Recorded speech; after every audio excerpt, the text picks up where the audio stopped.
अचो त जेके कॉम्प्लीमेंट ऑफ सेट्स जूं ख़ासियतूं आहिनि इन चैप्टर खे मुकमल कयूं ऐं कॉम्प्लीमेंट ऑफ सेट्स जे बारे में वधीक पढ़ूं।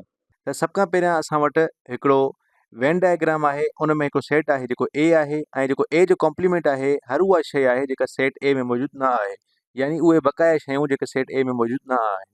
ऐं अगरि असां ए कॉम्प्लीमेंट ऐं ए जो यूनियन कढणु चाहियूं त ए ऐं ए कॉम्प्लीमेंट जो यूनियन छा निकिरंदो? हाणे असां वटि सेट ए त इहो आहे नीरे रंग में, ऐं ए कॉम्प्लीमेंट बक़ाया सॼी शयूं जेके आहिनि जेके ए खां अलावा आहिनि। हाणे ए ऐं ए कॉम्प्लीमेंट खे अगरि असां जोड़ कंदासीं, यूनियन कंदासीं, त असांखे यूनिवर्सल सेट मिली वेंदो, यानी उहो सेट मिली वेंदो जंहिंमें तमामु नंबर मौजूदु आहिनि जेके ए में बि आहिनि ऐं ए खां ॿाहिरि बि आहिनि, यानी यूनिवर्सल सेट मिली वेंदो असांखे, ऐं इन खे कॉम्प्लीमेंट लॉ ऑफ यूनियन चइबो आहे।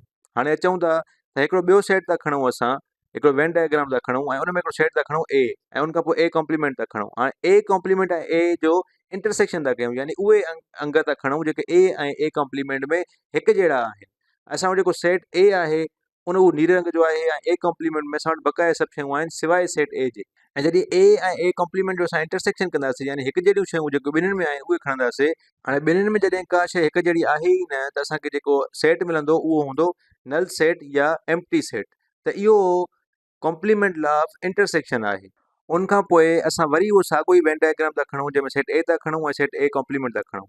हाणे असांखे जेको मालूम करिणो आहे उहो इहो मालूम करिणो आहे त असांजो जेको ए जो कॉम्प्लीमेंट आहे, अगरि असां उनखे वराए कॉम्प्लीमेंट कयूं, यानी ए डैश ऐं उनखे वरी असां डैश ॾियूं, त उहो छाजे बराबरि थींदो? हाणे ए कॉम्प्लीमेंट जो मतिलबु आहे हर उहा शइ जेका ए में न आहे, ऐं ए कॉम्प्लीमेंट जे मथां अगरि असां वरी कॉम्प्लीमेंट ॾियूं था, त उनजो मतिलबु इहो आहे त हर उहा शइ जेका ए कॉम्प्लीमेंट में न आहे, यानी इनखे असां ए खे कॉम्प्लीमेंट करे ए कॉम्प्लीमेंट में पुगासीं, ऐं वरी अगरि ए कॉम्प्लीमेंट खे असां वरी कॉम्प्लीमेंट कंदासीं त असां वरी वापसि ए में अची वेंदासीं, यानी हर उहा शइ जेका ए में हूंदी असां वापसि उन ते ई पुॼी वेंदासीं। छाकाणि त ए कॉम्प्लीमेंट में सिर्फ़ु ए ई आहे जेको मौजूदु न आहे, त ए कॉम्प्लीमेंट जो होल कॉम्प्लीमेंट ए जे बराबरि थींदो। ऐं ए कॉम्प्लीमेंट खे अगरि तव्हां उपतड़ सम्झो त ए जो उपतड़ वरी उन जो ई उपतड़ असां वापसि ए ते अची वेंदासीं, ऐं इहो असांजो जेको कॉम्प्लीमेंट जो लॉ थी वेंदो। त इन खे चइबो आहे लॉ ऑफ डबल कॉम्प्लीमेंटेशन। अच्छा, हाणे असां वटि हिकिड़ो इहो ख़ाली सेट आहे ऐं हिते असां वटि यूनिवर्सल सेट आहे। ऐं अगरि असां नल सेट जो कॉम्प्लीमेंट खणूं त असांजो जेको एम्प्टी सेट हूंदो उन जो कॉम्प्लीमेंट यानी उपतड़ छा थींदो? त कुझु न जो उपतड़ थींदो आहे हर शइ।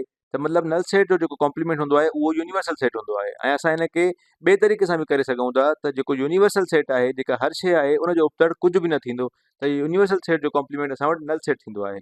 ऐं इन खे चइबो आहे laws of empty and universal sets. उन खां पोइ अचो त हाणे डी मॉर्गन्स लॉ था पढ़ूं। हिकिड़ो यूनिवर्सल सेट था खणूं ऐं उन में असां ॿ सेट था खणूं ए ऐं बी। ए सेट नीरे सां छो था कयूं ऐं बी सेट ग्रीन सां छो था कयूं? ऐं अगरि असां ॿिन्हिनि सेटनि खे गॾाए छॾियूं त उहे ए यूनियन बी जे बराबरि थींदा। हाणे डी मॉर्गन लॉ ते अचूं था त डी मॉर्गन लॉ चवंदो आहे त A complement intersection B complement बराबरि हूंदो आहे A union B whole complement जे। हाणे इन खे तस्वीरी सूरत में सम्झूं था त सभ खां पहिरियां सम्झूं था त ए डैश छा जे बराबरि थींदो। त हाणे असां वटि ए जेको आहे उहो नीरे रंग में आहे, ऐं ए डैश यानी हर उहा शइ जेका ए खां ॿाहिरि आहे, यानी असां वटि इहो ग्रे पासो बि अची वेंदो, ऐं उन सां गॾोगॾु असां वटि इहो जेको बी वारो साओ पासो आहे इहो बि अची वेंदो, छाकाणि त इहे ॿई ए खां ॿाहिरि आहिनि। हाणे अचो त बी डैश ते हलूं था। त हाणे बी डैश मतिलबु बी खां ॿाहिरि हर शइ। त सभ खां पहिरियां असां वटि जेको ग्रे वारी शयूं आहिनि उहे अची वेंदियूं, ऐं उन खां पोइ असां वटि जेको ए वारो पासो आहे जेको बी खां ॿाहिरि आहे उहो बि अची वेंदो। त इहे ॿई शयूं मिलाए करे असां वटि बी कॉम्प्लीमेंट ठाहींदियूं। हाणे अगरि असां ॿिन्हिनि जो इंटरसेक्शन कढूं, इन जो मतिलबु इहो आहे त उहे शयूं जेके ॿिन्हिनि में साॻियूं आहिनि, हाणे ब्लू ऐं ग्रीन ॿिन्हिनि में साॻा न आहिनि, ऐं सिर्फ़ु जेको ग्रे वारो पासो आहे उहो ॿिन्हिनि में साॻियो आहे। त जेको A complement intersection B complement थींदो उहो इहो सिर्फ़ु ग्रे वारो जेको पासो आहे उहो थींदो। ऐं जो मतिलबु इहो ई आहे त हर उहा शइ जेका ए यूनियन बी जो पार्ट न आहे, यानी ए ऐं बी ॿिन्हिनि खे मिलाए करे उन जो हिसो न आहे, उहा सभु शयूं असां वटि अची वियूं आहिनि।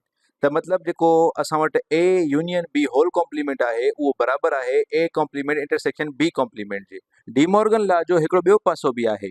असां हिन में इंटरसेक्शन खई हुईसीं, पर असां हिते यूनियन बि खणी सघूं पिया, ऐं A complement union B complement बराबरि थी वञे हा A intersection B whole complement जे। हाणे अचो त इन खे तस्वीरी सूरत में सम्झण जी कोशिशि था कयूं त असां वटि A complement union B complement आहे। ए कॉम्प्लीमेंट जो मतिलबु आहे त हर शइ ए खां ॿाहिरि, ऐं बी कॉम्प्लीमेंट मतिलबु हर शइ बी खां ॿाहिरि। त असां वटि इहो ए बि अची वई, बी बि अची वई, ऐं जेको ग्रे में सॼी एरिया आहे उहा सॼी अची वई।